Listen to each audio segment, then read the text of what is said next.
Now, did my final go well today? It's a separate question. That question is different from the question of is school over? But the answer to that question is yes, school's over. Wahoo! Oh man, are you a barrister yet? No, but I am 35. Thanks for asking. Did the final go well? I took 3 finals. Final number 1 went pretty well. I don't know my grades or anything. That'll be weeks. Final number 1, think I did pretty well. Final number 2, think I did pretty well. Final number 3, you know, it's a mixed bag. It's a mixed bag. I don't think it went super well, but I'm very happy that school is out for summer. Here's the thing. My intention in this whole law school thing is to go on Big Brother All-Stars 3, win, and then stop doing law. I mean, Ashley's done that. I feel like she's been very successful. I'm sure she'll get back into it sometime, or maybe she won't. Who knows? But that's my strategy, right? So this whole law school thing is really just a way to bide the time. 2 out of 3 is good. Yeah, I think so. Just like Ashley? Yes. Exactly like Ashley. I'm going to play the same game, too.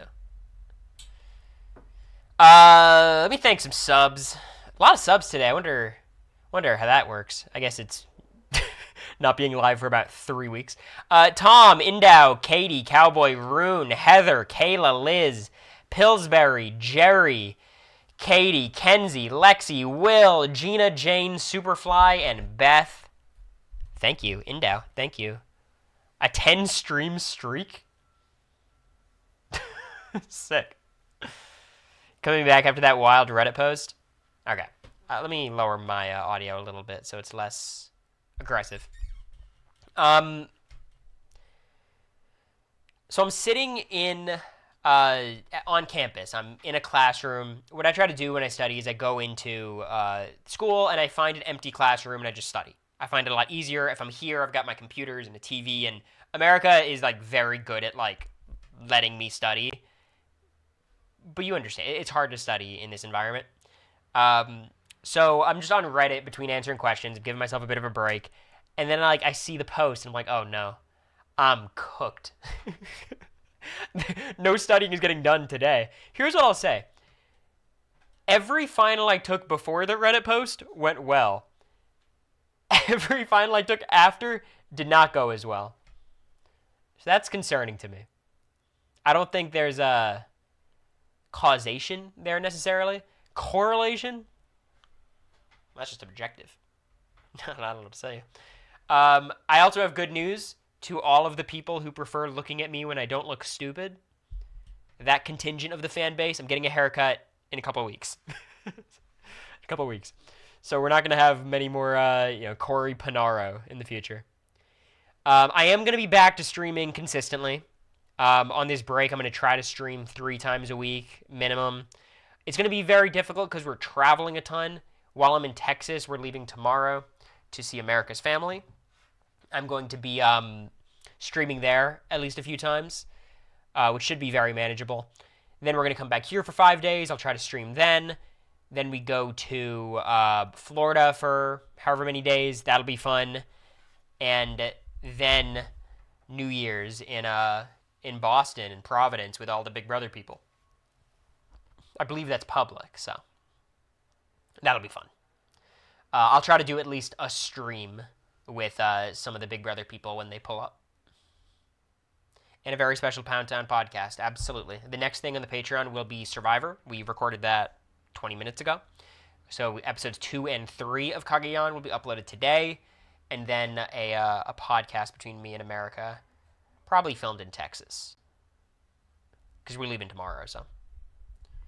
Quinn talks about it all the time. Yeah, I thought it was like a secret. And then apparently everyone's talking about it, so. Fair enough. Joey sighting soon. Oh, man. I'm excited. America, excited to see your family? Yeah, I'm excited to see your family. It's been a while. Anita, thank you for the 21 months. And Relevant Moose, thank you for the 22. M. Sanny for the 19. I appreciate you guys. We are at the finals, BBCan 5 or 2 weeks. I'm not sure how the episode structure works. If it's more than 3 episodes, I'll break it up. But if it's just 3 episodes. Luigi's Mansion coming back? Probably not, to be honest. Just no one watched it. I'm sure, I know some people did, but the viewership, because I could see the back end viewership on Streamable, and no one watches it. So I'd rather like replace it with something more worthy of watching. You know what I mean? I think we might do a book club, me and America, just talking about the Hunger Games series because she finished reading all of them. She just finished Sunrise and the Reaping. So maybe we'll just have you know, talk about that. I finished season 1 of Glee because I loved watching it so much. Yeah, Glee I'm on the fence about. We'll see. Glee, no one, like some people watched it more than Luigi's Mansion, but less than obviously the other shows. Penis is back? What is this referencing? Something like Telltale's The Walking Dead or Life is Strange would be perfect for Patreon. So here's my verdict that I've decided, or not decided, that I've discovered. Verdict is the wrong word. What people like on the Patreon is America and I being a couple. It mostly manifested through a podcast, or if we're playing a game together, or just being a couple doing couple things. You know what I mean? Or they like stuff about reality TV, which makes a lot of sense because that's the basis of the community. The idea that like the Patreon can pivot away from those ideas, I think is really ambitious, and I don't think we have evidence of it working. I think the book club was very successful. Obviously, we know why that ended. Live streams got pretty toxic. But I think like that's been my understanding of how the Patreon works. We should talk about Housewives. It's a lot of homework for me. I gotta catch up. Can somebody explain to me what happened with the Big Brother 27 drama? I know America knows. America, do you want to come out and explain it to me? Or do you not want to... I know you're not going to vocalize your thoughts on the drama, because why would you? But what happened? I don't understand. I'm not on Twitter. So my understanding is that some fan DM'd Keanu a lie about something that Ashley or Rachel said, and then Keanu went off about it on his stream, and then Ashley and Rachel went off about Keanu going off about them. Is that what happened? What was the lie? Do we even know what the lie was? You can do lives on Patreon. Those links can't be shared. It's straight through Patreon we can do lives. It's not like a YouTube unlisted thing. It wasn't a DM, it was a comment on stream. Okay. That he wouldn't be called for All-Stars. That's what we call comedy. The Keanu would not get called for All-Stars.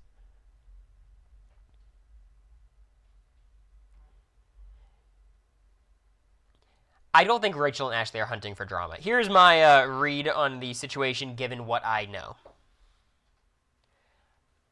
Rachel and Keanu don't get along.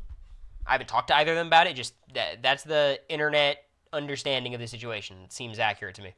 I don't know why, but having watched both of them on the show, I think it makes sense that they wouldn't get along as well, right? Like, that doesn't inherently surprise me. Maybe something happened in jury. Maybe they just don't mesh. Who knows, right? And I think both parties wanted the opportunity to talk about the other one. And I think this magical chat message provided both of them the opportunity. So after Keanu thinks Rachel is shit-talking him, he's like, finally, I can say something and not be the bad guy. Then he ends up being the bad guy because the thing never existed. And then Rachel's like, all right, my green light, let's go. Now, the moral of this story, I think, is very clear. Don't trust fans. But not you guys. You guys are chill. But in general, don't trust fans, because fans are liars and they're evil and they're out to get you. Not you guys. You guys are cool, right? But in general, I think Big Brother fans are a net negative to society. Not you guys. That's my takeaway from this whole thing. I just wish Tommy Italiano wasn't involved. He's not unless you allow him to be. Okay? Literally, fuck off. It's a lesson we all gotta learn. He's not involved unless you want him to be involved. It was really only about Ashley, but he brought Rachel and Jimmy into it. That's even funnier. He seized the opportunity. I appreciate you, Golden, for the 6 months. Hope you're doing well.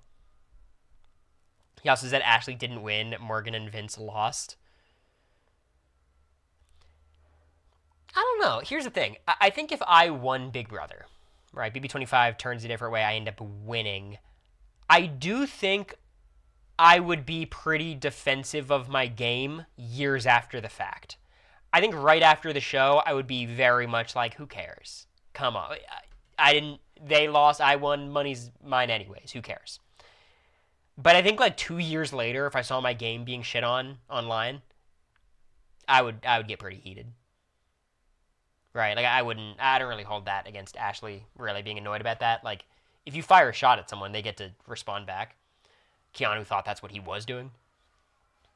But yeah, of course Ashley won the game. It's kind of how it works. And I don't mean to be like pedantic, but I think the idea that Vince and Morgan's mistakes led to Ashley winning, I don't think is true.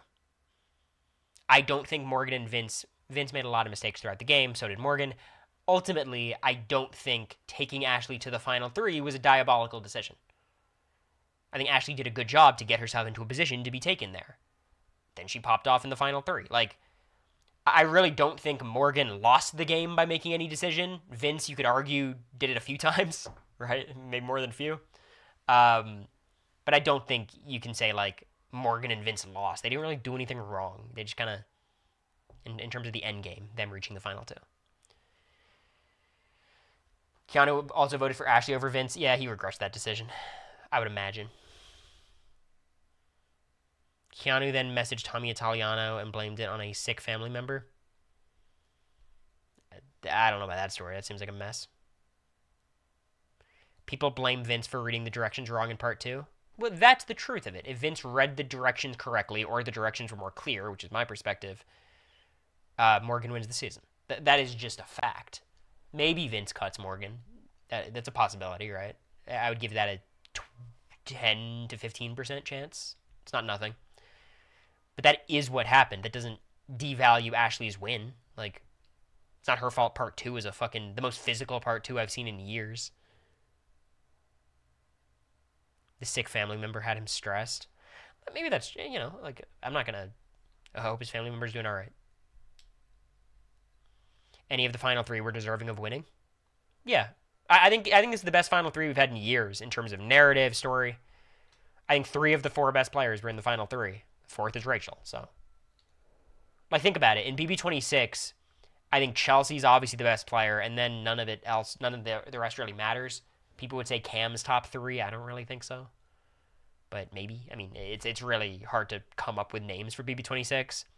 On BB25, I guess they had 2 out of the 3 best players, depending on if you put Jag or me as 3. It's one of those things that's kind of like a self-fulfilling prophecy, though, or maybe that's the wrong terminology. Just like, it's a concept that like affirms itself because whoever gets far is interpreted as the better player, even when they're not. Like if Cam just goes the week that Brooklyn went, Cam's thought of as like Zach. But I maintain Vince would have taken Morgan if he won part 3. I 100% agree. I don't think we have a reason to believe he couldn't. I just think Vince would have had enough doubt in his mind that he could lose to Ashley. I think he would convince himself of it. Morgan would hammer him all day. And it just wouldn't happen. I joined a few minutes late. Did we celebrate the good news? Jag and Jazz are covering all tabs for New Year's. Y'all haven't met Jag and Jazz. They're way too prudent. Not even like selfish. They're just like responsible. They did give us a nice ass bottomless brunch the weekend of the finale. And I know they didn't have the check yet, so I don't know what card that went on after Big Brother. Let's talk about the Amazing Race quickly before we dive into the depths that is me. I'm so happy for Jag and Jazz. They're just great people. I was going to say Jazz especially. I'm happy for Jazz especially. Obviously, Jag's been there before. I am also glad because I haven't been on Twitter, so maybe Twitter hates them. I wouldn't be surprised if they were rooting against them at least. I think people do have more of an appreciation for Jag the person and the TV character this season than they did on Big Brother for obvious reasons. Amazing Race is a less antagonistic viewing experience. And I think at this point, the Jag haters, you just hate the game. You know what I mean? Like, there's nothing to hate there. And Jazz is in that same boat as well. So, super happy for them. I legit, like, the second that Zach and I were called for the Amazing Race, the second we thought Jag and Jazz got the call as well. We were kind of playing footsie with them forever, trying to get them to say something, us to say something. Eventually, they were the only team that we talked to about it because they, being the great people they are, let us stay in their apartment during the Palisades fires. Like, they're just good people. And we immediately knew we had no chance of winning because they were in the mix. At least that's how I felt. I don't want to speak for Zach. It's just broken. Like, Jag is one of the 5 best competitors in Big Brother history. He beat the Elders. He also beat every other time in Big Brother comics history. He also beat Cameron in 7 out of 9 competitions. Jag had weak competition, and Jag is an elite competitor. Both things are true. And then you get a second one of him and put him on a show where half of the show is navigation, and yeah, they run a trucking business. Like, this was bullshit from the start. I legitimately think they have an argument. I don't think it's even an argument. I think it's, like, pretty obvious that they are one of the 3 or 4 best Amazing Race teams of all time. The record certainly shows that. They set records in how many legs they won. And if they were on next season, they'd win again. So that's just kind of one of those things where, like, it's just unfair. And I admire everyone who is able to push them. Izzy and Paige, I think, were the stars of the season. I wasn't watching episode to episode. I don't want to act like I was, but they had such a good underdog story. They have such a good dynamic. They're willing to talk shit in confessional. It's everything you want out of reality TV. Everyone knew that with Izzy. I think they were exposed to how good Paige is as well. Just shout-outs to casting. I'll be honest, not thrilled with their decision-making on this Amazing Race cast. But I actually think they put a good cast together. With one massive error. One massive exclusion. But I think they put a good cast together, and I think calling Izzy for Izzy and Paige is such an inspired choice. And I'm happy they made it so far. I think Izzy's probably one of the only people on the show who loves The Amazing Race. I don't know about Paige's fandom prior to all of this, but, like, Izzy loves it. So it always is nice for me to see other people who appreciate the opportunity and, like, care about it so visibly. No, I'm not even like dissing Enzo. It's just the poor decision was not putting me on. But, like, Enzo, at the end of the day, like, they like their Boston accents. If we had accents, we'd have a better shot. And I liked Enzo on season 12. You know, I am lower on his game now than ever before, but so there's that. There's our little Amazing Race chat. Like I said, finals went okay. 2 of them went good. Today's I don't think went really well. Just it was a lot of content, and I don't know if I panicked. It just very disorganized. We'll see, right? You have nerd accent. Don't say that. That is an insult. Congrats on finishing finals. It is a big relief, though. I've been pretty miserable for about a month now. I think I haven't had the best habits this semester, studying, preparing, doing my readings. Don't get me wrong. I'm not going to class. Like, I'm a student, and I'm doing the work. But I think I put myself into a position where I really had to make my life miserable for a month, and I'd like to avoid that in the future. That's the goal. You got to Boston too late? Literally. We're watching Stravakagian. LJ's from Boston. I knew he's from the Northeast, but God, he does not sound like he's from Boston at all.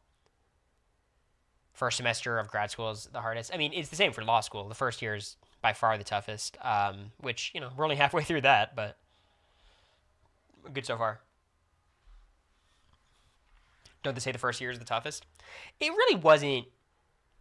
I don't think it necessarily has to be that tough. I think there's a way of doing it that is very, very manageable. But I had a pretty tough time. The schedule kicked my ass a bit. Anyways, someone made a post about me on Reddit, and I want to talk about it because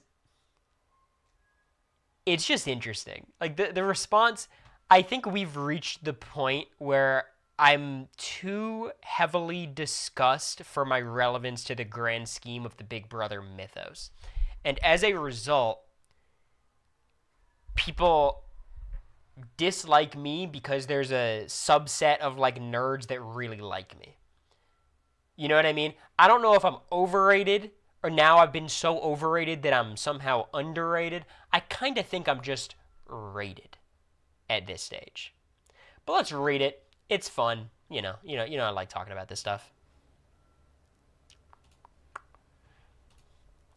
Okay. So, we got me not being anywhere. Guys, help! Where am I? Chat?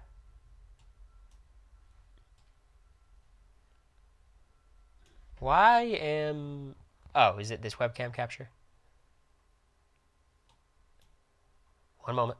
Hi. Hello. Okay. So, the title, Cory Wurtenberger is probably better than your favorite player of all time. Here's the thing with this title. Here's the thing. It assumes that most people's favorite player isn't good. And I think at the end of the day, most people's favorite player is pretty good. Like, what percentage of the Big Brother fan base's favorite player is one of Dr. Will, Dan, let's even widen it out, Tyler, Paul, maybe even Taylor, like, there's a lot of good players who people would have as their favorite player. But their argument essentially is I'm better, Cory is better than most players, so most people's favorite player is worse than Cory. I don't know if that's true. Favorite isn't always the best. Yeah, but I think people gravitate towards the good players, or the players who at least were there for a while, which skews towards good. So let's read it. Cory Wurtenberger is, in my opinion, the poster child for a good Big Brother player. And he puts that in quotes. So far, this is a diss. I don't know how else to read it. Putting good in quotations. And, like, clearly what they're saying is I'm, like, the gatekeeper. Everyone worse than me is bad, and everyone good or better than me is, like, actually good. Which it's not an insult. It feels like one. Everything before I assess a player and their ability in the game, I use Cory as my benchmark. This, at first, may seem a tad overestimating Cory's abilities, but I legitimately think he's one of the better players the franchise has seen. Keyword better. There's just so many caveats. Anonymous, thank you for gifting A-Dog a tier 1 sub. We're still above 100 subs. Not bad, guys. One of the better players the franchise has seen, I think, does also imply that I'm, like, elite, too. I don't think that means, like, I'm better than average. Looking back at Cory's game, I think he's a better player than most people give him credit for. In Week 1, he starts with an incredible disadvantage by being pulled into the Nether region, and being an auto-nomination. This is an initial handicap. General suspicion that stems from his archetype of a nerdy superfan. He was in deep trouble. That his play to Riley is probably first boot. Him being able to survive that first week with such disadvantages and build from that point to gain social capital is impressive. I agree. I think it's one of my best moves of the season, just because it was objectively good. There was no ifs, ands, and buts about it. I think I get lucky with a Riley HOH. I also think I get lucky that Felicia just tosses Kirsten under the bus instead of me. I think if Felicia walks into the HOH room and says, Riley, we all know who the problem is. That Cory guy. And then I'm cooked. You know what I mean? But yeah, I agree. This is a good move. Then goes on to find a spot in the middle. Yeah, I think my strongest week was week 3. Creating tactical bonds with Suri, Jared, and Izzy. Still being an option for the survivors. It's true. Allows him to direct the flow of the game. I would agree with that. I think for this week I had a ton of influence. However, had an issue, in my opinion, with relationship management and reads of how to effectively handle his relationships in the game. With Izzy, he gave her a lot of ammunition regarding his endgame plans. No, I didn't. I'm sorry. This is the bullshit. This is the bullshit. Like, here's the thing. I made a ton of mistakes. I'll admit all of them. This wasn't one of them.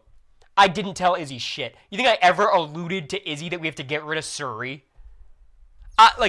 No. I did not know that Jared, Suri, and Izzy were bound by blood. I did not know that. We all fucking knew that Izzy was in love with Suri and wanted to take Suri to the final two. We all knew that. So when I tell Izzy, hey Izzy, I want to go to the final four with you, Jared, and Suri, and then you and me can work something out, and then Izzy runs to Suri and says, Cory wants you out at 7. That's not my fault. That one's not on me. And that's how BB27 was. Like, Izzy would have an opinion, have an interpretation, and it would flip the house. Suri would have a thought, see something on the screen, and the house would flip. Jared would be in a bad mood, the house flips. So it's not, like, unfair to me, like, shit happens. But that one's not on me. Okay? Anyways. I personally view this as more a fault on Izzy, since it's irrational to rat on a player who has you in their endgame. I just think Izzy is was protective of Suri, and she wasn't listening to what I was saying, and was listening to what she thought I was saying.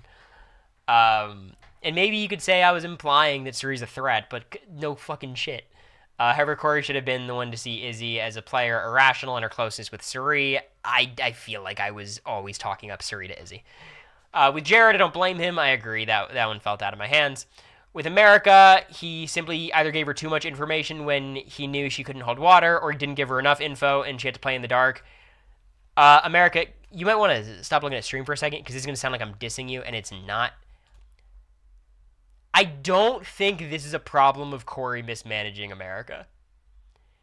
I think I was in a bind where if I told America information, my game dies, and if I don't tell America information, my game weakens and America's game dies. I really don't think there was a path there. I tell her about 7 Deadly Sins, it gets out. I don't tell her about 7 Deadly Sins, now she's working with Jag. I do tell her, she's telling Jag about it. There really wasn't anything to do there.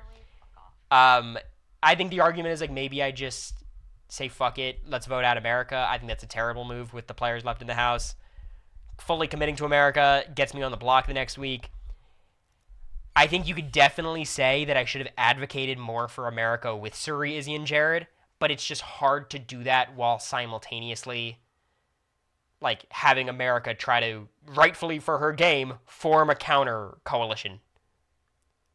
Oh, ETH Animal's pulling up? That's huge. ETH Animal, we got to do a stream together. I've got a chair right here. Or you can sit on my lap. It's totally up to you. That's big. Can't wait to see you. So, I think I mismanaged America in moments, because that's how it works when you have a close ally. I really think people don't appreciate how impossible that position is. They don't trust America. So if I tried, what I was trying to do, which I think was the right decision, was get America ingratiated in the power structure. America didn't want to do that. America wanted to form a counter-alliance. And now that's a bind. Okay, because now that she wants to do that, I have to throw her under the bus, because everyone's finding out about her counter-alliance because it's Jag and Blue. So, I guess my thing with this always has been, what should I have done? Give me the steps. And then always what it comes down to is, manage your relationships better. Which is okay. Sure, maybe, I guess. I could maybe, yeah. Just be better. I'm okay, maybe. I think really I accomplished the goal, which was keep America in the game while keeping Suri, Izzy, and Jared from targeting us. Until the time came. I think that maybe it wasn't the most beautiful journey, but we reached the destination. We flipped the house, I think, at the right time. Anyways. With Bowie, he wasn't intentional enough in making her feel they were true ride or die allies. Yeah, I think there's something there. I think I overestimated my relationship with Bowie and how much Bowie cared about me as an ally. But I do think this all gets fixed with competitions. I think if America and I are winning, she joins us, but we were never going to win, so that should have been noted. He's able to sort of recover. I agree with the Izzy flip, which I don't think it's contentious whether it was optimal. I think saying it was unoptimal is pure revisionism. Like, here's the thing: in the moment, everyone thought it was the right move. After the fact, maybe it was made clear that it wasn't. But like, I can't operate, you know, with foresight like that or a future sight.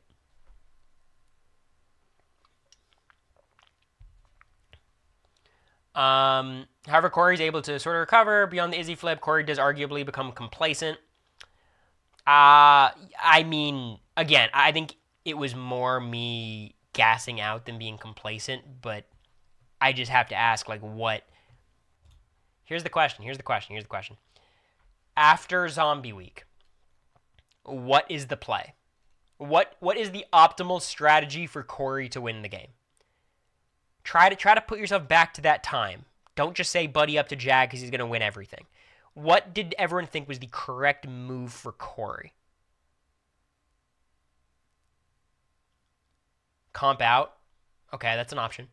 Could have done that. That would have been good. Because it's not work with Mimi and Felicia. That if we worked harder on Mimi and Felicia and didn't expose our final four to Jag and them, we get targeted earlier. I get backdoored at the final 10. And that's why we ratted it out, because Mimi and Felicia didn't matter as players, unfortunately. Neither did me and America. Like, there was a hierarchy in the house. Work with Suri, that's impossible, voted out her son. Work with Blue, she hates us. Work with Matt, I mean, we tried. Buddy up to Jag. I think, look, that was the play, and that's what we did for the most part. So, work with Cameron, not an option. I guess the option is really lock in Bowie, have both of us be her best friend. I think that's the only possible path that makes any sense. And I think we were trying, maybe just not enough, right?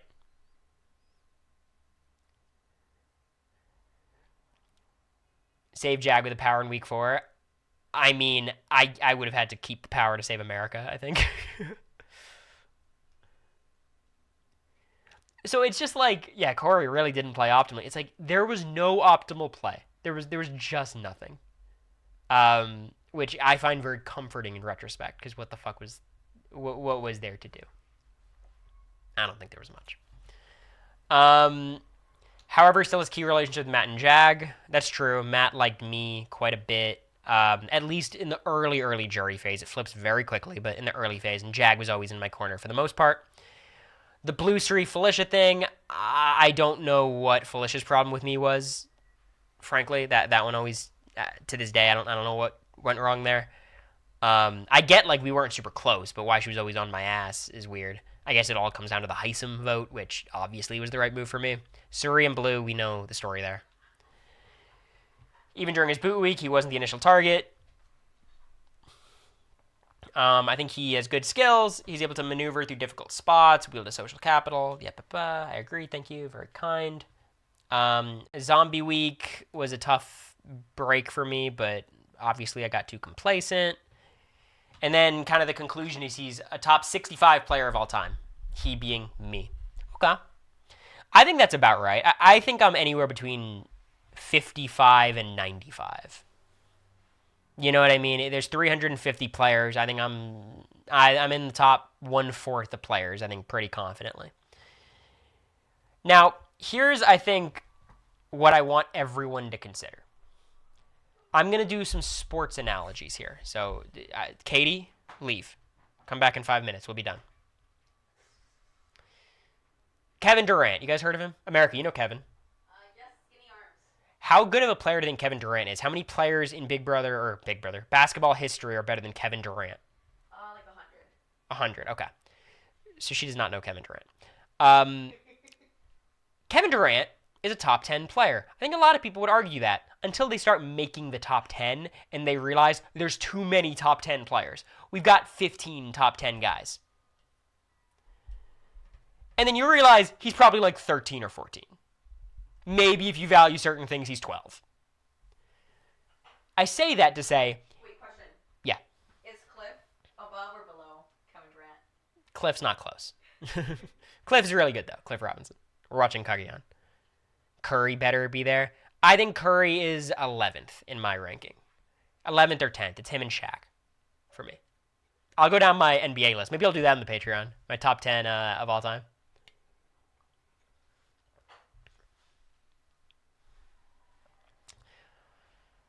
Okay. So when you say Cory is not an average Big Brother player, he's worse than the average person, you gotta then look at the other players. You gotta, Cory's not even a top 5 player on his season. I'm fine with you having any opinion. You gotta give me the other names, though. Because I know a distinction like top 5 or top 65 or top 5%, top 20%, it all seems very complimentary. But you gotta have a list, or at least like an idea of a list, if you're going to firmly say someone's not here, but they should be like. I think people are the people who dislike me really don't want to compliment me in any way, and what I'm saying to them is you don't have to. You're not complimenting me by saying I'm better than some players who have never seen the show before and haven't seen an episode since.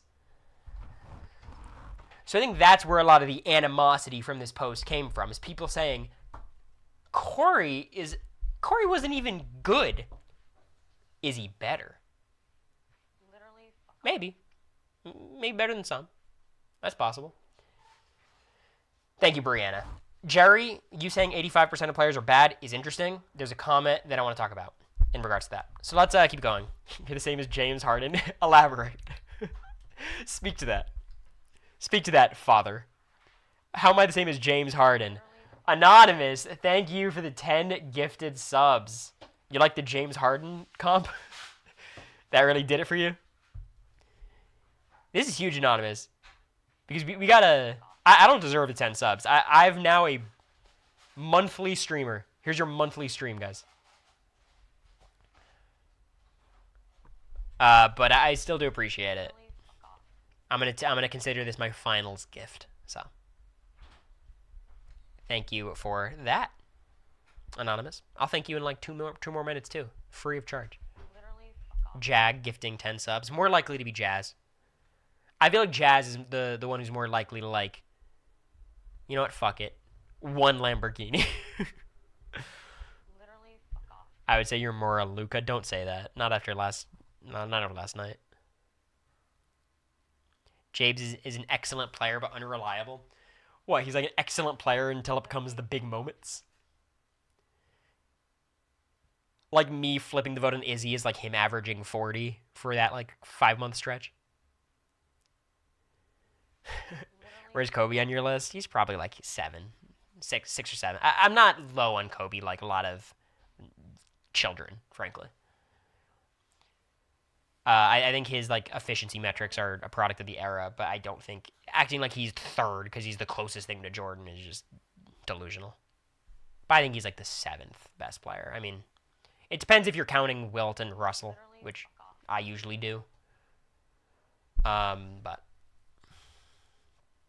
6 or 7, yeah, that's MJ then Kobe. Yeah, you're one of those people. Noted. Kobe's right behind Duncan. I tend to agree, but I could really see the argument for Kobe. Like I don't hate either one. As I think it's a interesting debate. Okay. Thanks for the write-up, Cory. Not funny. This was so insulting to me. The only reason Cory isn't my fave is because he doesn't need the kudos. He would 100% write this all about himself. That one cut me deep. All the Cory lost Bowie. Cory's a bad player. I hate Cory. Fuck that guy. Doesn't affect me. This one hurt because I don't think they meant to hurt me. Yes, I didn't like this one. Deleted. That's never a good sign. I love Cory, but what is this clickbait title? Yeah, it is great. Like, you really set me up. Cory is better than your favorite player. By the way, he's number 67. Like, that would have been a much less inflammatory take, but it probably wouldn't have taken off as much. Yeah, I mean, Janelle and Kaser, I think. I think Janelle's a weird one because it's like, how much do you value her comp ability in the old school era?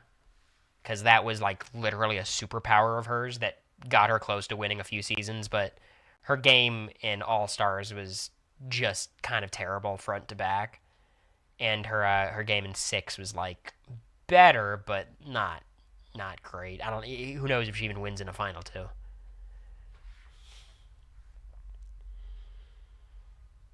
Yeah, Yvette was not good. Yep. Shut up. Ooh, free promo. I really did make this post.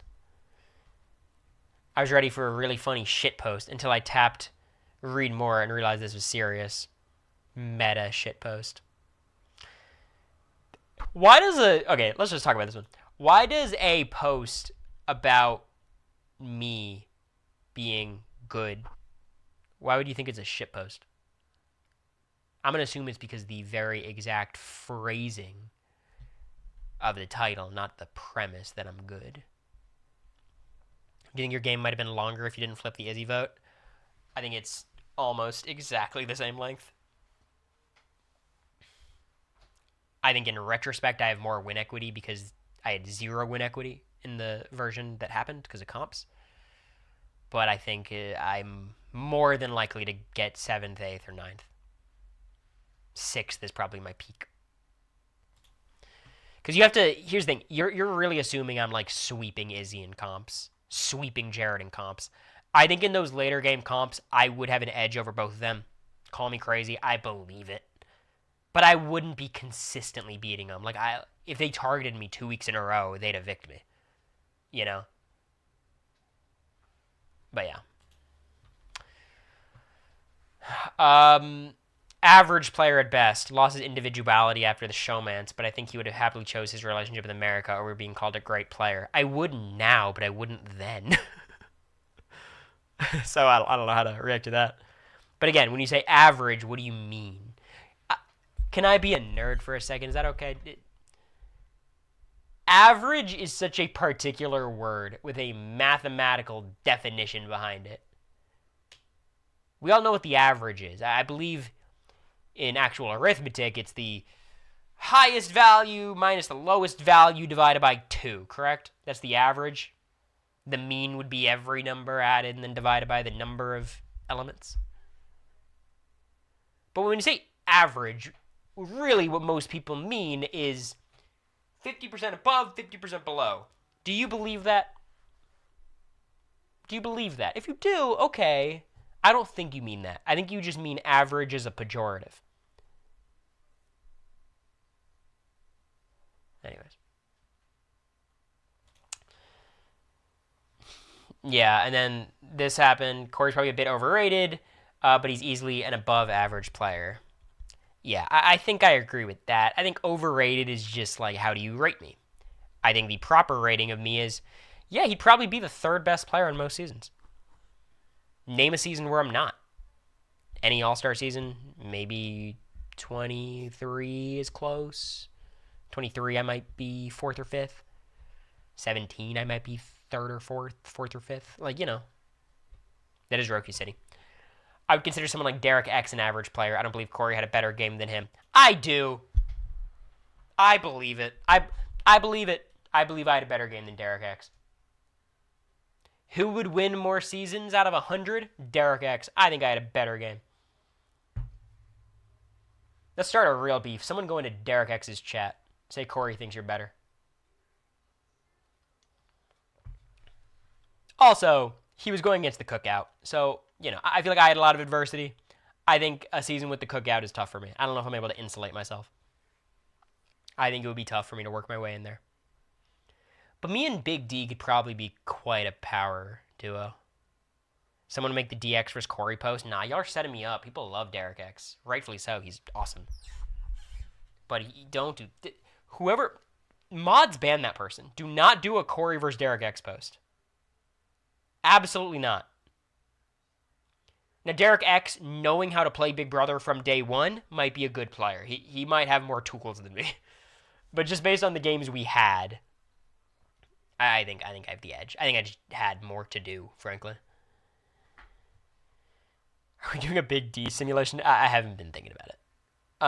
If Cory's an average player, you must find like 80% is utterly incompetent. I'd say closer to 90% of players are incompetent. Um, yeah, the average BB contestant is awful. Cory was forgettable IMO after he fell for America, but again, I'm sure he's very happy with the way things played out.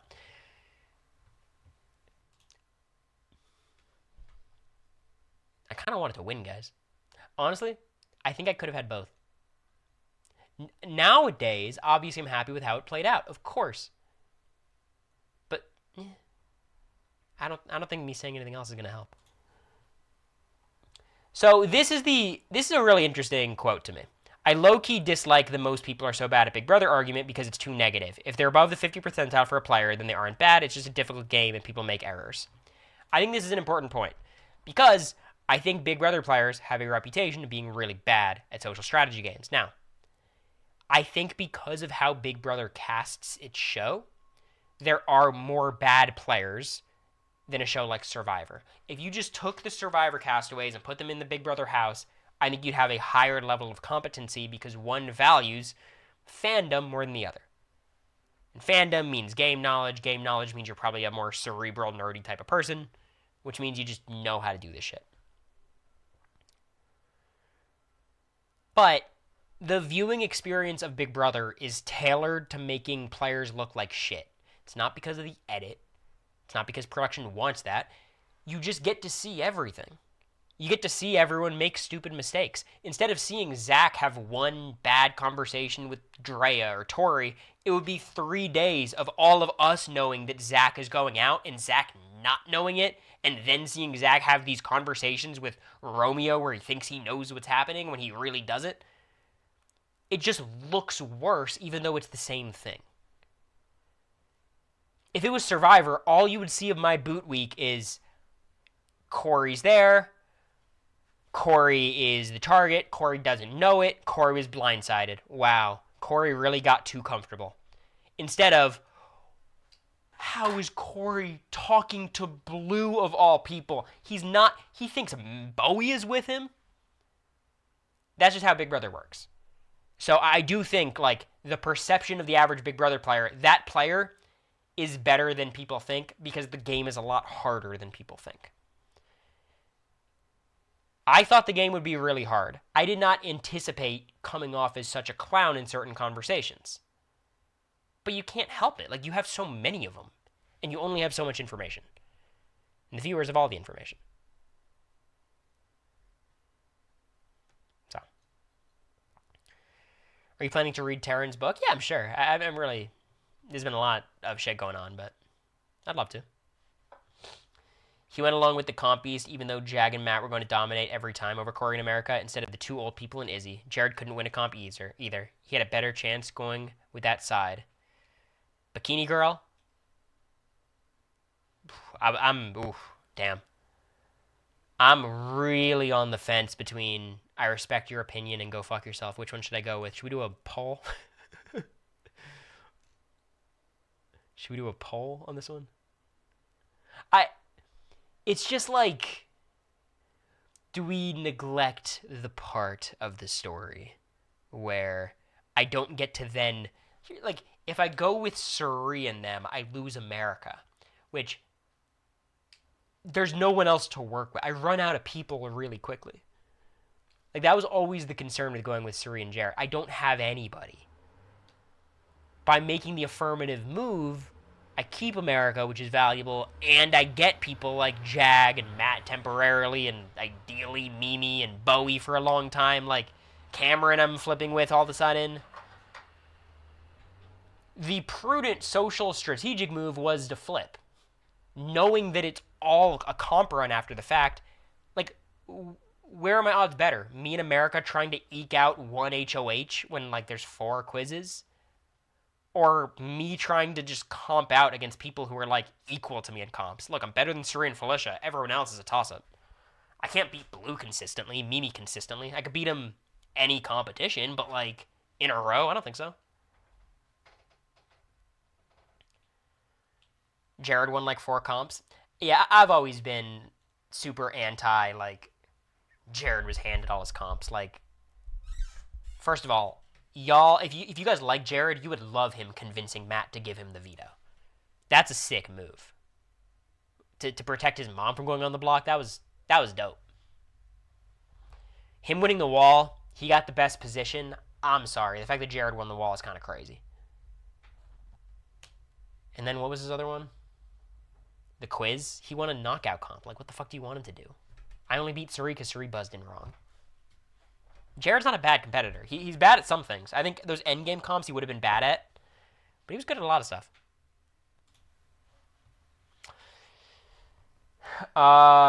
So this is what I said. Dropping this 2 days before my last final exam is diabolical. Appreciate the kind words. You could tell by how long this response is that I was not bothered. I want to establish that first. I think immediately once I dropped this, everyone realized that I was kind of like just commenting on this like a third party, like a spectator, just trying to give my thoughts to the community. I was not affected by the post, nor by the comments under the post. And I think that's what sets me apart from a lot of other reality TV contestants, who've engaged in this influencing world, is like, I'm able to separate myself and my emotions from my actions. And that's what I was doing here. I appreciate the kind words, but I think the key to any ranking type conversation is acknowledging how every BB player makes a billion mistakes and there is so much more variance in the game than any of us nerds want to admit. This is an example. When I tell Jared, hey, Jared, this is like week 1 before Jared and Suri are visibly super close. Hey, Jared, I think Suri is one of the best Survivor players of all time, and you really should be careful about trusting her. Like, we can go deep in the game with her because she can't win competitions, but, like, please have your guard up with her. She's a menace. That conversation put me in, like, the 4th best spot in the house, when it very easily could have gotten me evicted the next day. Then I go to Izzy and say, Izzy, I think you, me, your mom, and your brother should go to the Final Four. And then Izzy runs to Suri and says, Cory's targeting you tomorrow. There's just luck. There's luck and there's variance because human beings are not chess pieces. And, like, over the grand scheme of things, when you have a billion conversations, it should, like, even out so the better players do better than the worst players. Like, that is usually how it works. But I think people fail to recognize just how much luck there is in the game. And there is just luck. Like Ashley's pitch to Lauren to keep herself from the block. It could have just not worked if Zach or Vince said anything to Lauren. But it did. And it was Lauren's doing, or Ashley's doing, and we should give her credit for it. But it could have just failed. So it could have anything. Like a Morgan staying against, who is it? Riley, of course. What if Ava just froze up in the moment? She got very close to doing that. What if Rachel doesn't go out in the White Locust? You think Vince's game is good at that point? With Rachel still in the house? There's just a lot of luck. But, just saying it's all luck is kind of a boring conversation, so I get why we don't, just stick on that point for too long.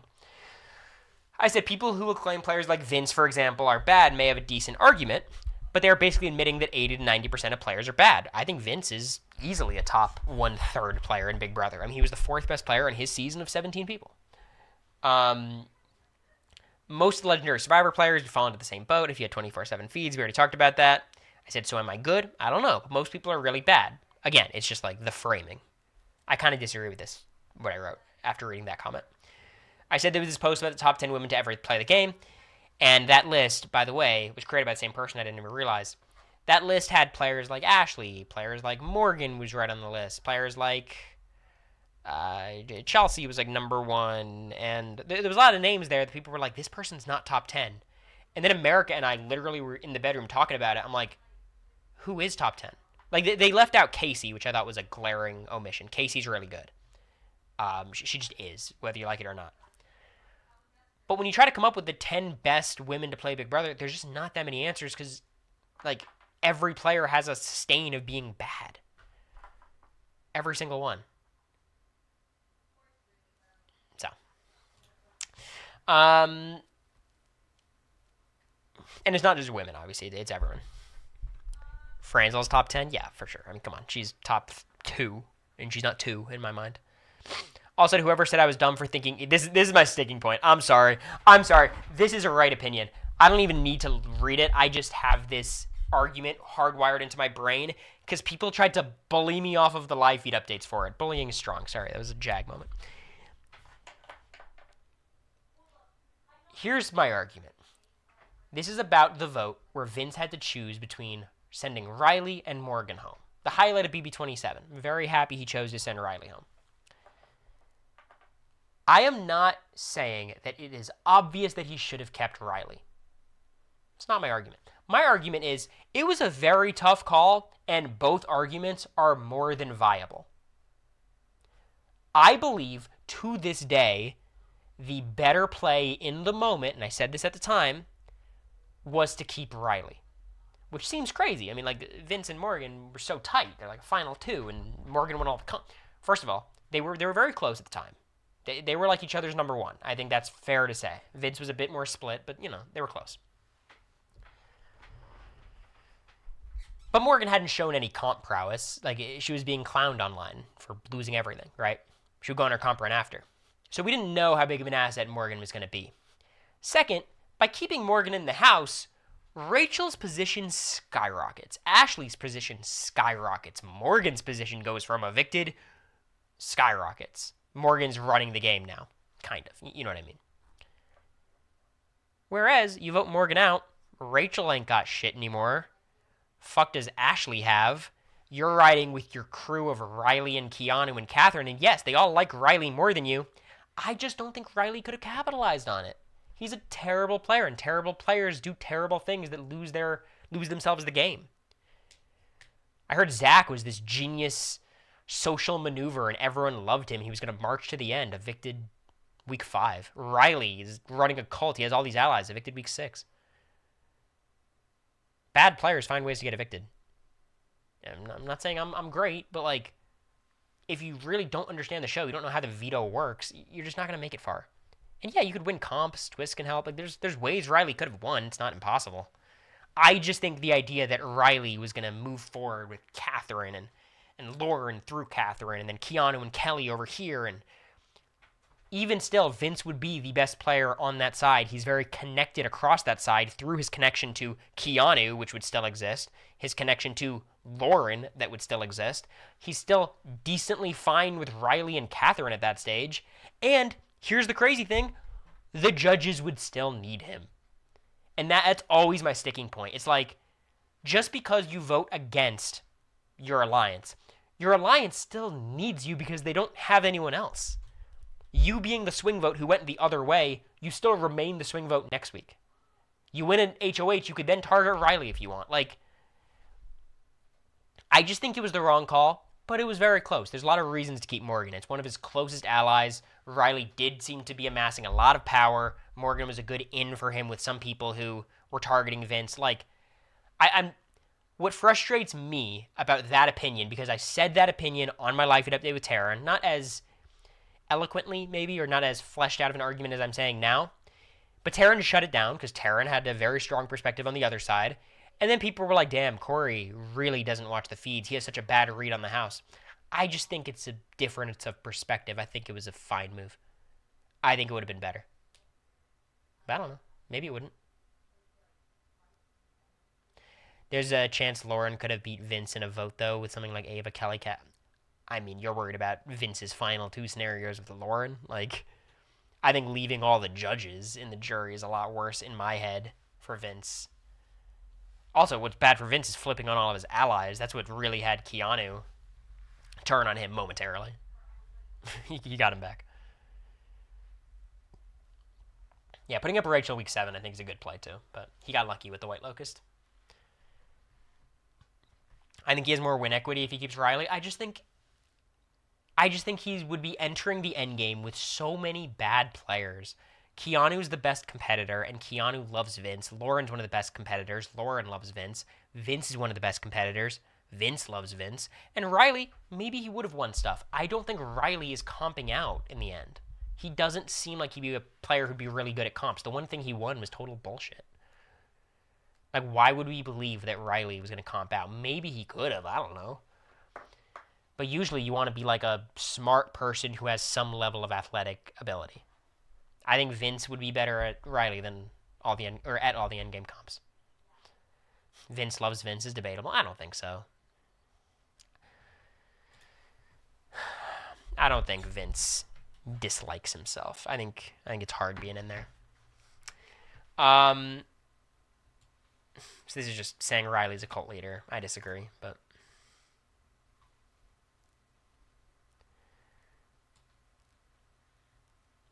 it's just like the idea that like Riley's power structure is going to stay intact long enough to run the game and send Vince out. I think that's when you start extrapolating. Like right after the Izzy flip, oh my God, Cory, Matt, America, and Jag Final Four, and nothing can stop it.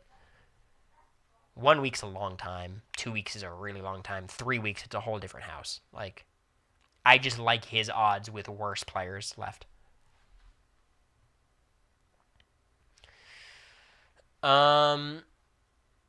Okay.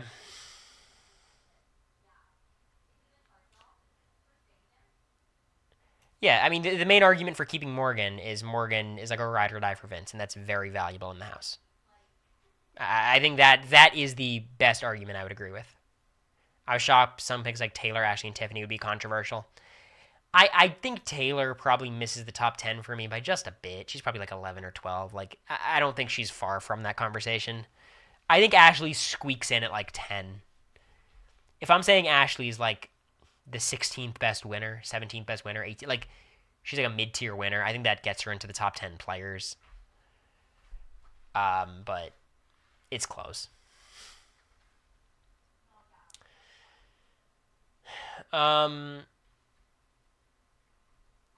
Respectfully, no, it's not respectful. Shut up, Fnac.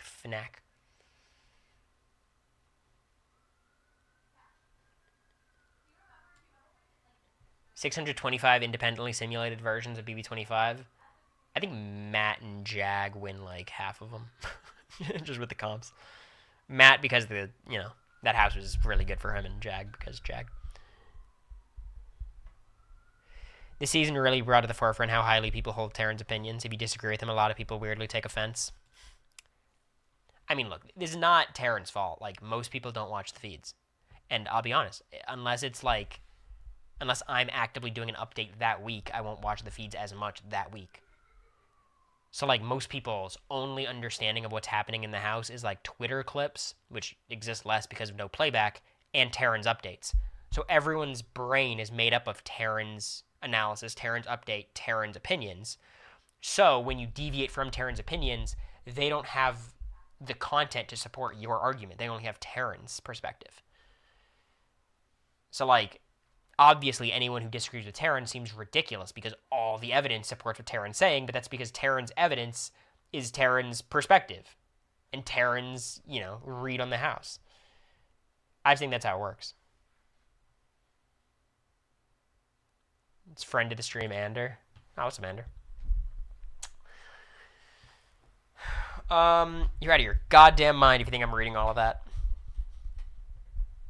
I read it on stream for 175 people. Cory's a very smart guy, but not a great player. He's just not strong enough socially. I think that ultimately is the right perspective. If you want to criticize my game, like, socially, I think I was a lot better than people would think, just because, like, you have to be, like, think about how long I was in that house without winning shit and being a threat. But, like, at the end of the day, that's the only answer to any of my problems, was just being better socially, which is really hard to quantify, but, like, Felicia inexplicably just being against me the entire season, me never being able to smooth things out with Blue, me and Jared having our continuous tiffs, Matt having some vitriol for me, Cameron hating me, like, you could look at every individual scenario and be like, or circumstance, relationship, and be like, okay, Cory, that's not your fault. Like, Felicia, you saved her 6 times. Why didn't she want to be working with you? Mimi, you tried all game. What?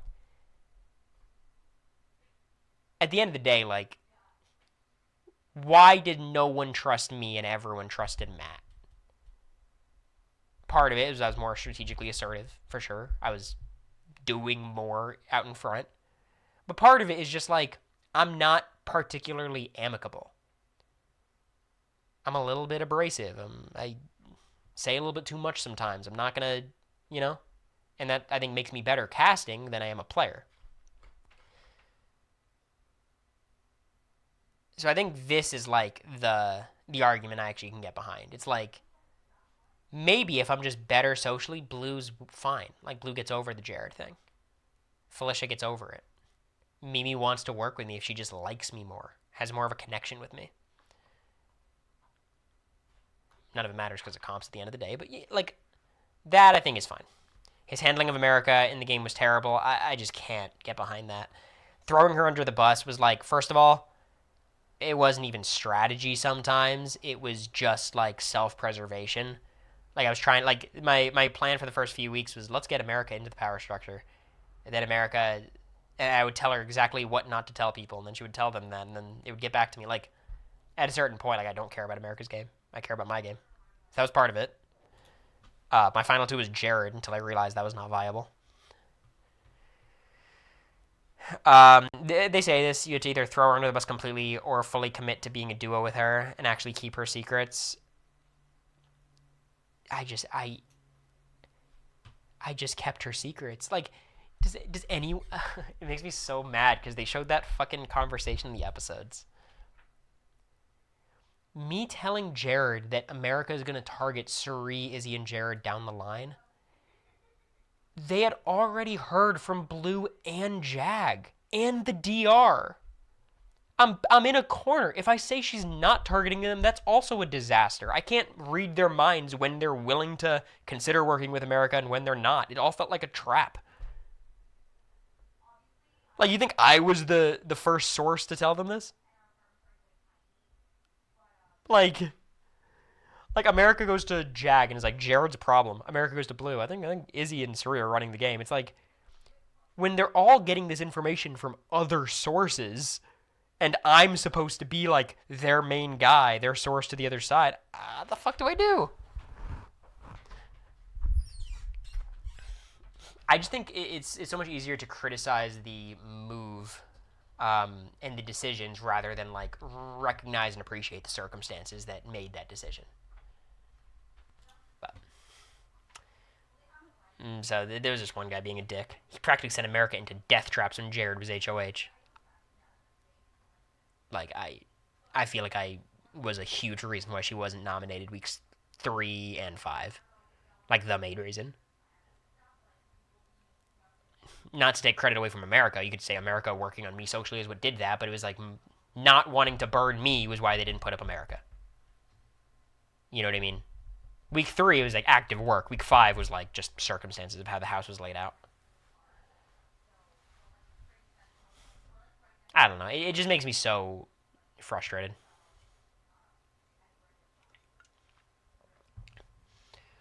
What if top 20 player, if he had not cannonballed into a showman's, top 20 is ambitious. I don't think so.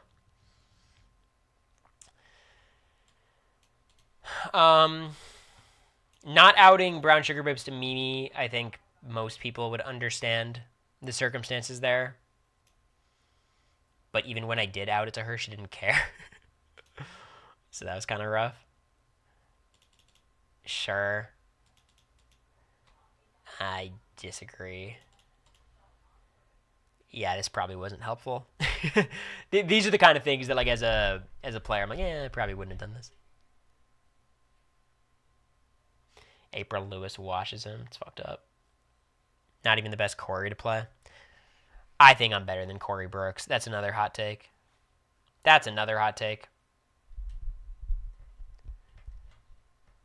I'm sorry. He's a big, strong man who almost won the game.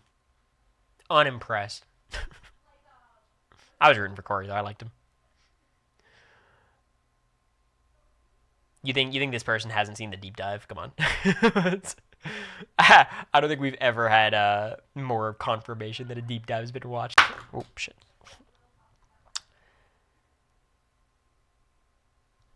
This pissed me off. He has no grasp of what the board actually looks like. No sense. This just strikes me as I've only watched Terran's updates. And that's like what forms all of my opinion. So anything outside of the scope of what Taryn says has to be blasphemy. Cory Wurtenberger is your favorite player's favorite player. I don't think that's true, but I think it is a funny way of phrasing it. We're so back. Who else thought the first stream back would be this electric? But that'll be the BB25 talk for the next 3 weeks. Just had to get it off my chest. You know how painful it was for me seeing that post get that much traction? Me not being able to stream and talk about it? If Quinn is someone's favorite player, it works. Low-key, Quinn, underrated at this point. I think Quinn's an underrated player. But I don't know what I'm going to be doing on stream. Like, I'm going to have to come up with some ideas, but we're going to do some stuff. I'll be streaming in Texas, so probably, definitely not tomorrow. Maybe on Saturday, maybe on Sunday. I'll probably do a sports stream at some time to give all my sports takes. Literally, fuck off. Shout out to the 8 viewers there. IG subs coming back? Yeah. There's no reason for it not to be. Finals got me just Literally fucked up, but off. I'll post some stuff. I'll post something tonight for sure. You will take the night off? Katie, take the weekend. I was thinking that Quinn might be the exactly average player. I think that's an interesting take. I think Quinn's probably a little better than average, just because, like, he's too good socially, and being good socially automatically makes you Literally, fuck off. better than average. But RIP your Chiefs. Can we talk about my Super Bowl prediction of, I think, Chiefs Falcons or something? I was between Falcons and Vikings for the NFC. My 3 of like my 4 NFC champion or AFC NFC championship teams are gonna miss the playoffs. Diego or the Indiana QB for the Heisman? I think it should be Mendoza, but Diego Pavia is a legend.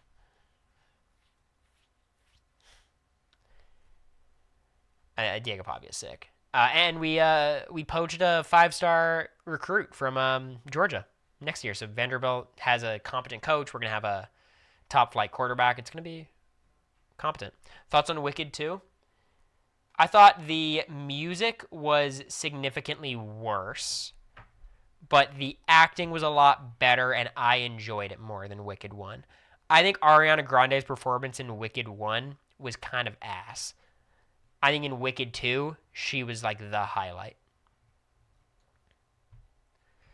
So like I really do think Wicked 2 was a little bit better for me. I had to just like accept that this is not canon, and that made me enjoy it a lot more, because it's not like it doesn't claim to be. Because there's so many things in my head that didn't make sense. Like I thought the Scarecrow was there for decades or years, or he was there for a long time. But if you just consider it as like a totally different movie, then it's fine. Are the Thunder going to win the finals? And why is the answer yes? I mean, I think Denver has a chance.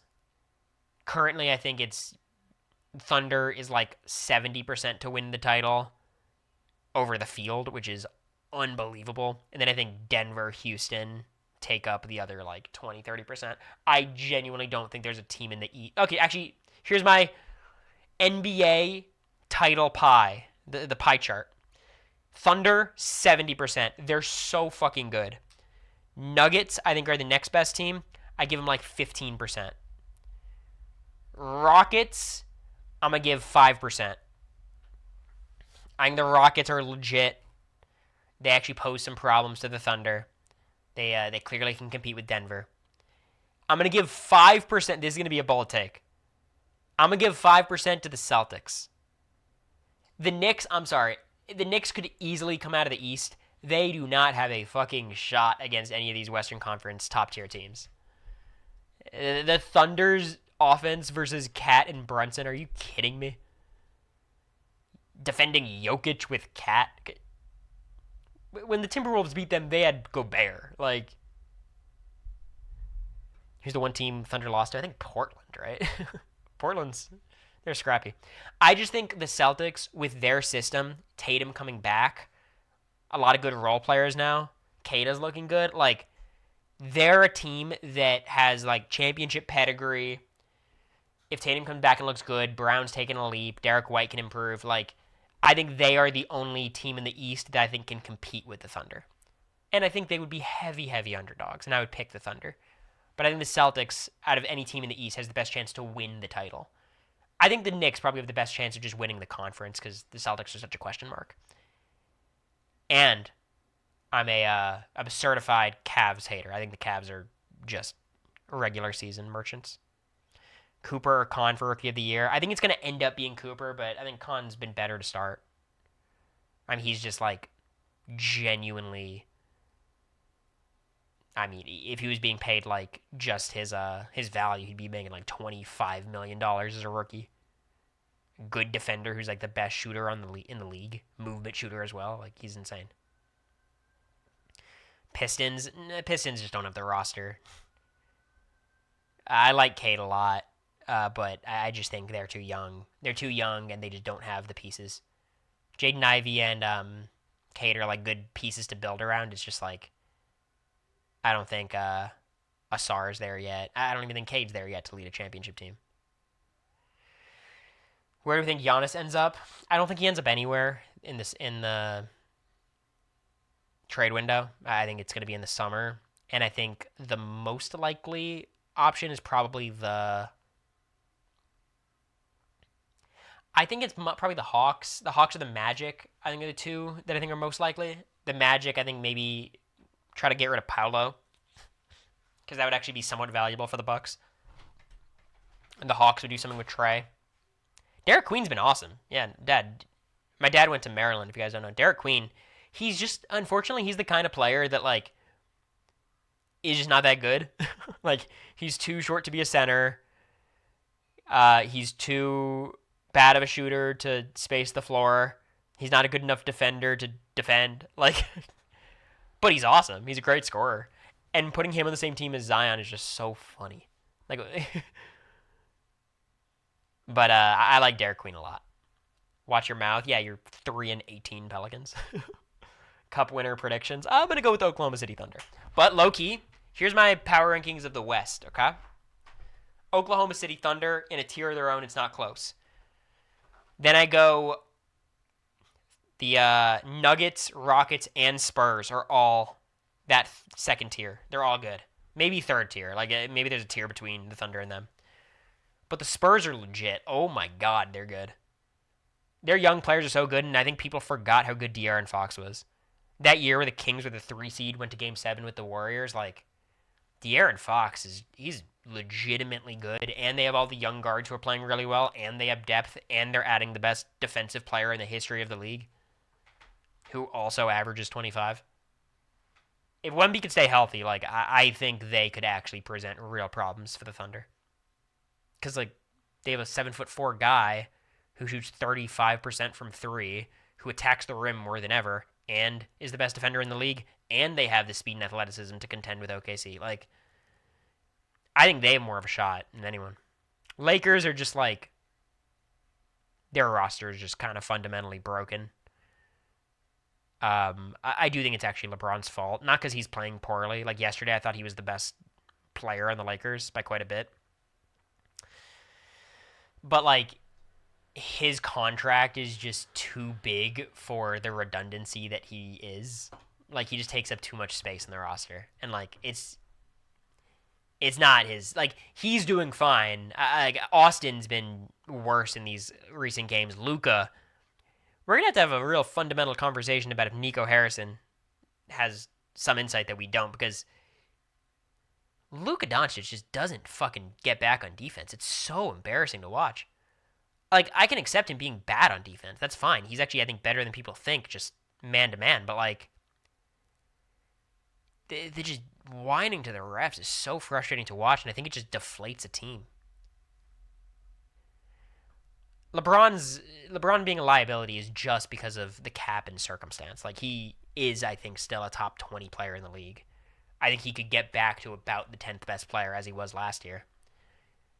But, like, you can't have him, Luka, and Austin. It just doesn't make sense. So they're going to have to do... I don't know what they're going to do with LeBron if he wants to play next year. Like, it's a tough spot. He's going to have to take a big discount, or they're going to have to get rid of him. And I think he's the best player of all time. And I think he's been playing really well the past few games. It's just like, obviously, you're not going to give up Luka. You can't give up Reeves at this point. He's too good, and you're not going to get anything better in return than Reeves. So, Nico's unemployed. He deserves it. It was the worst trade in NBA history. But, like, I think Luka is... His flaws are, like, debilitating for a team unless your team construction is perfect around him. Because it's not just being bad at defense. I think he, like, destroys morale in some of these games. Can you see LeBron taking a discount? Very doubtful. I think he would take a discount if he meaningfully thought it could help his team win. If he actually... And the thing is, like, the Lakers won't pay him $55 million. I mean, Jeannie Buss might. But she's probably going to be ousted. What do you think about the CP3 and Clippers? It's just embarrassing from the Clippers. Like, if he was just being super annoying in the locker room, I get it. They're just trying to solve an internal problem, but, like, just fucking tough it out. You guys suck anyways. Getting rid of him is not going to fix anything. It's just going to look bad. Is Luka and Reeves that good of a backcourt pairing? Yeah, I think it works. I think it's fine. You just have to... You need, like, athletes surrounding them, and they have no athletes on the roster. Jared Vanderbilt's terrible. Like, he can't... He's not playable. Rui Hachimura is a 4 who's playing the 3, and even as the 4, he's not a great 4 defender. Jake LaRavia is shit. Marcus Smart's fine if he could keep his back together. I think you could work with Austin Reeves and Luka Doncic because Luka Doncic and Kyrie Irving worked. Luka Doncic and Jalen Brunson worked. I think Jalen Brunson and Kyrie... Or Jalen Brunson is a much worse defender than Reeves. Kyrie, at his peak, is better than Reeves as a defender, but not that much better. And Austin Reeves' offensive peak is not worse than Kyrie's. Like, Kyrie's got a deeper bag and looks better, but, like, Austin's been insane.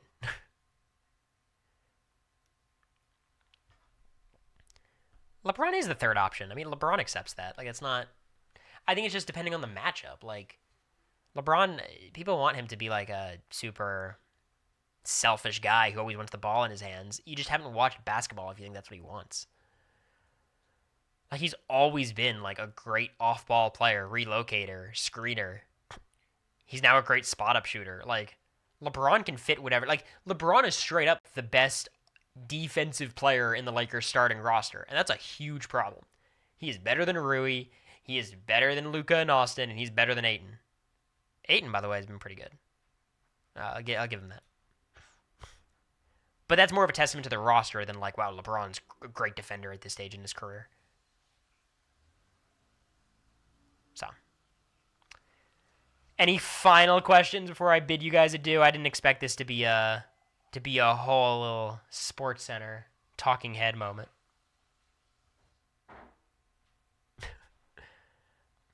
I think I disconnected from the chat. Yeah, just welcome back to the chat room.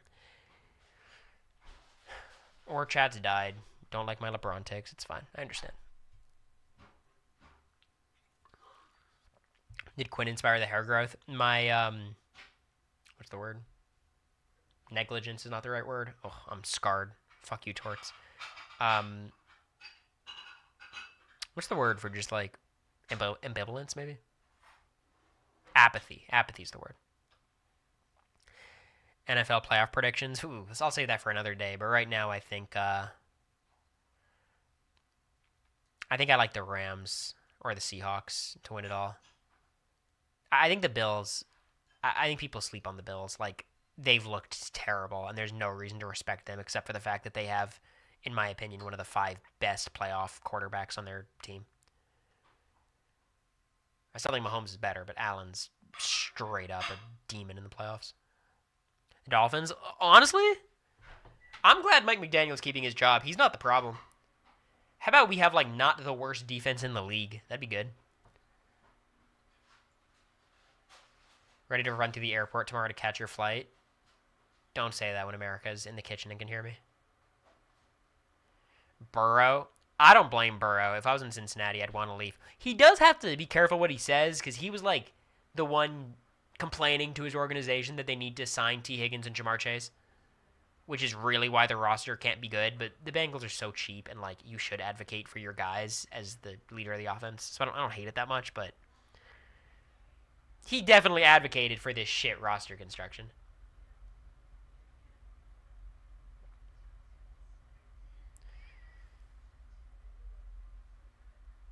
The fact that TJ is probably out on Monday is what we're going to say if we lose to y'all. Are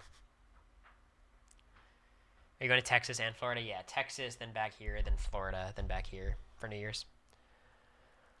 Are the Panthers making the playoffs? Ask my dad.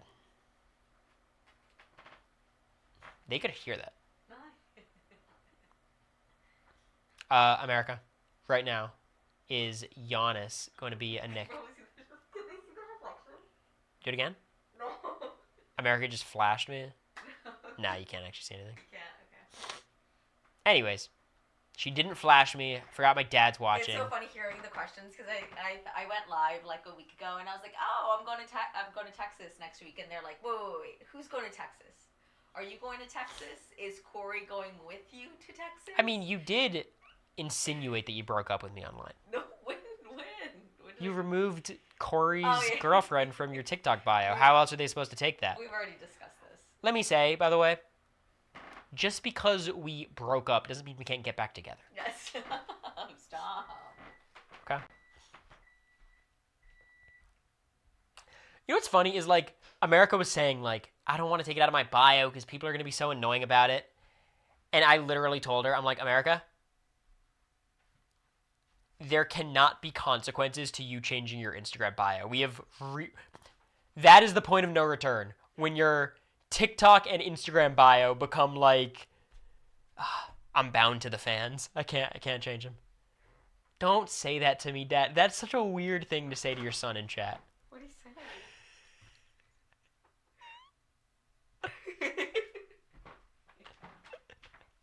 Yeah, that's enough for me. That's enough for me. Molly's in the chat like, what? Is Quinn live? Is anyone live to raid?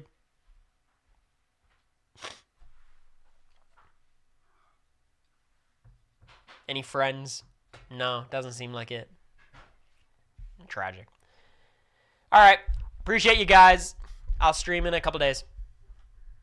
See ya. Bye-bye.